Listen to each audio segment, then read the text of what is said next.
Halo semuanya, Assalamualaikum warahmatullahi wabarakatuh. Salam sejahtera bagi kita semuanya. Berikut merupakan jadwal atau bocoran jadwal untuk penyaluran PKH dan BPNT triwulan kedua atau tahap 2 tahun 2025. Informasi ini saya ambil dari website resmi Kementerian Sosial Republik Indonesia. Dan insya Allah info ini tidak hoax. Karena saya mengambil infonya dari website kementeriansosial.go.id. Tidak hanya bocoran untuk penyaluran PKH BPNT tahap 2, nanti pada penyaluran tahap 2, infonya akan ada hal yang sangat menarik. Nah, hal apakah itu? Nah, Bapak Ibu, pada kesempatan kali ini akan saya kasih bocorannya kepada Anda semua. Dan akan saya tunjukkan ya, berita lengkapnya itu seperti apa. Nanti akan saya tunjukkan bukti-buktinya, agar nanti tidak dikatakan hoax. Bagaimana kabar lengkapnya? Berikut info lengkapnya. Baik Bapak Ibu sekalian, terima kasih masih senantiasa menyimak info di channel YouTube Ahmad Riz Effendi. Dan pada kesempatan kali ini kita akan membahas terkait bocoran jadwal untuk penyaluran tahap 2 kira-kira kapan gitu ya. Karena kemarin ada info terkait bantuan yang cair di akhir Maret, itu sudah ada ya. Jadi ada beberapa sobat netizen yang mengatakan di akhir Maret ini ada bantuan yang masuk di kartu merah putihnya ya. Nah, itu apakah tahap 2? Nah, Bapak Ibu, untuk yang akhir Maret ini kemarin itu bukan tahap 2. Saya ulangi, itu bukan tahap 2. Itu merupakan tahap 1 susulan. Jadi tahap 1 susulan yang kemarin belum cair itu dicairkan di akhir Maret. Salah satunya yaitu adalah BPNT. Nah, di sini saya beberapa info yang dari sobat netizen yang mengatakan kemarin ada yang masuk di saldonya, di kartu KKS-nya maksudnya. Dari Sarifah Aisyah, alhamdulillah Mas, bantuan sembako BPNT saya sudah cair dan udah saya belikan sembako, jadi sudah dibelikan sembako. Dari akun yang kedua, dari Angga TZYY ya, syukur alhamdulillah ya Allah, ya Rabbal Alamin, KKS Mandiri BPNT-nya barusan cair susulan ya, cair susulan. Ada juga akun dari Linda Yuliana. Alhamdulillah walaupun di DTKS periodenya tidak berubah, tapi hari ini 24 Maret, jadi kemarin tanggal 24 Maret, ya cair BPNT KKS BNI. Nah, itu merupakan pencairan susulan tahap 1. Itu tahap 1 Bapak Ibu ya. Jadi bukan tahap 2. Jadi yang ada kabarnya tahap 2 dicairkan sebelum hari raya, itu tidak benar atau hoax. Yang dicairkan sebelum hari raya itu adalah tahap 1 susulan atau penyelesaian untuk tahap 1. Karena tahap 1 itu yang Februari kemarin sudah dicairkan itu belum semua selesai, sehingga diselesaikanlah di akhir Maret ini sampai nanti batasnya sebelum hari raya.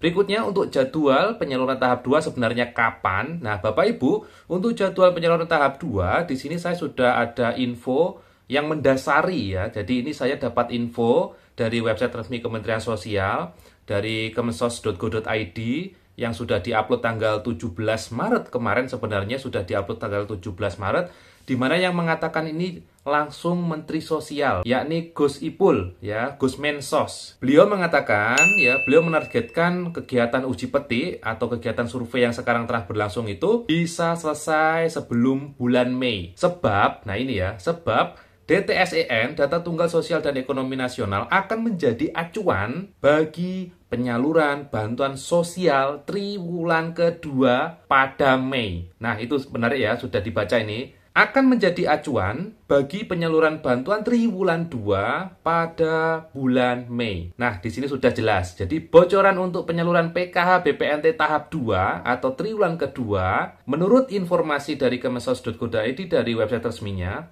mengatakan paling cepat akan disalurkan pada bulan Mei tahun 2025. Karena memang untuk periode tahap 2 itu yaitu bulan April, Mei, Juni. Ya, April, Mei, Juni. Sehingga nanti kalau cair April boleh saja, cair Mei juga boleh, apalagi cair di bulan Juni sangat boleh karena itu masih rentang pencairan.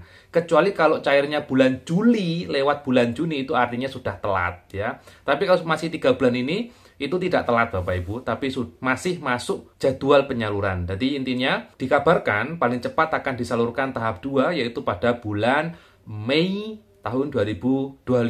Masih 1 bulan lagi ya, sekitar 1 bulan lebih lah, karena April masih hari raya dan sebagainya. Begitu ya, sehingga kabar yang beredar akan dicairkan tahap 2 sebelum hari raya itu tidak benar. Yang benar yaitu adalah pada bulan Mei. Yang cair pada sebelum hari raya kemarin adalah BPNT susulan ya, yaitu pencairan susulan alias yang Februari belum cair dicairkan di akhir Maret gitu ya. Berikutnya ada hal yang menarik atau kejutan nanti di penyaluran tahap 2. Nah, info kejutan ini juga sudah saya kantongi dari website resmi Kementerian Sosial, di mana nanti targetnya ternyata pada tahap 2 besok akan difokuskan pada penerima-penerima yang tidak tepat sasaran. Sehingga dikabarkan nanti bagi penerima yang tidak tepat sasaran, seperti apa tidak tepat sasaran ya, karena contohnya meninggal ya, tidak ditemukan. Berikutnya ada yang sudah mampu atau sejahtera. Ini kan tidak tepat sasaran.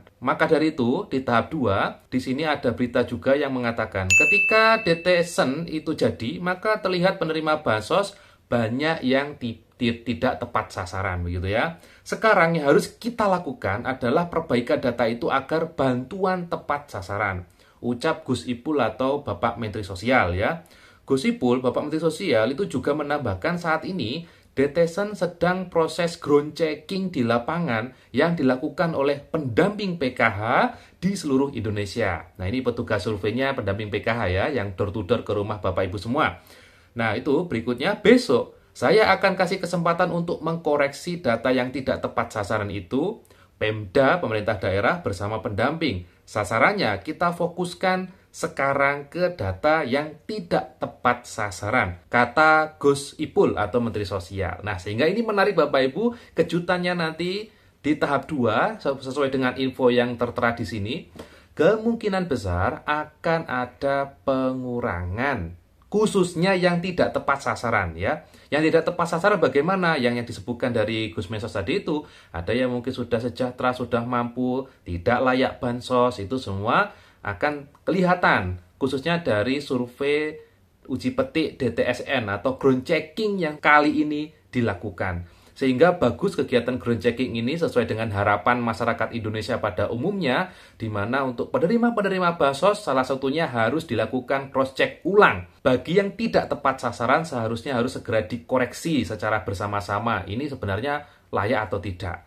Khususnya juga yang sudah meninggal tapi belum update atau belum membuat akte kematian. Nah, pada kegiatan ground checking kali ini, semua kan sudah dicek benar meninggal atau tidak, ataukah pindah, ataukah ikut anak, atau di mana gitu ya. Semua sudah dilakukan ground checking ya. Semoga saja nanti kegiatan ground checking segera selesai, karena sekarang masih berjuang semua teman-teman pendamping PKH di tengah puasa seperti ini untuk melakukan kegiatan ground checking. Ya, kalau di medannya mudah ya, ini kadang medannya itu cukup sulit, apalagi kadang yang disurvei atau yang dicek itu tidak ada di tempat atau masih kerja ya. Itu jadi harus bolak-balik ke situ untuk menemui yang bersangkutan. Begitu ya Bapak Ibu ya.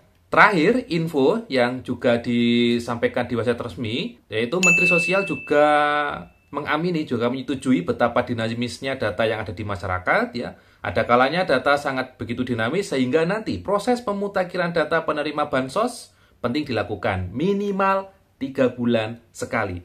Jadi Gus Menteri menyampaikan setiap 3 bulan sekali akan dikeluarkan data hasil pemutakhiran. Bisa jadi KPM yang triwulan pertama kemarin dapat bansos, jadi tahap 1 dapat bansos, pada triwulan kedua tidak mendapat. Nah, ini mendukung pernyataan yang tadi Bapak Ibu ya. Maka koreksinya ini setiap 3 bulan sekali. Ucap Gus Ipul atau Menteri Sosial. Jika terdapat ketidaksesuaian pada data hasil pemutakhiran tersebut, maka dapat dikoreksi melalui 2 jalur. Begitu ya. Jadi begitu. Nah, intinya nanti di pencarian tahap 2, hal menariknya yaitu yang tadi saya sampaikan, ya, yang tidak tepat sasaran infonya akan dihapus, dan per 3 bulan nanti akan ada koreksi data. Nah, ini tentunya harapan bagi kita semua agar nanti data bansos itu semakin update. Begitu yang bisa saya sampaikan pada kesempatan kali ini. Terima kasih sudah menyimak. Kita ketemu lagi info bansos berikutnya. Dan wassalamualaikum warahmatullahi wabarakatuh.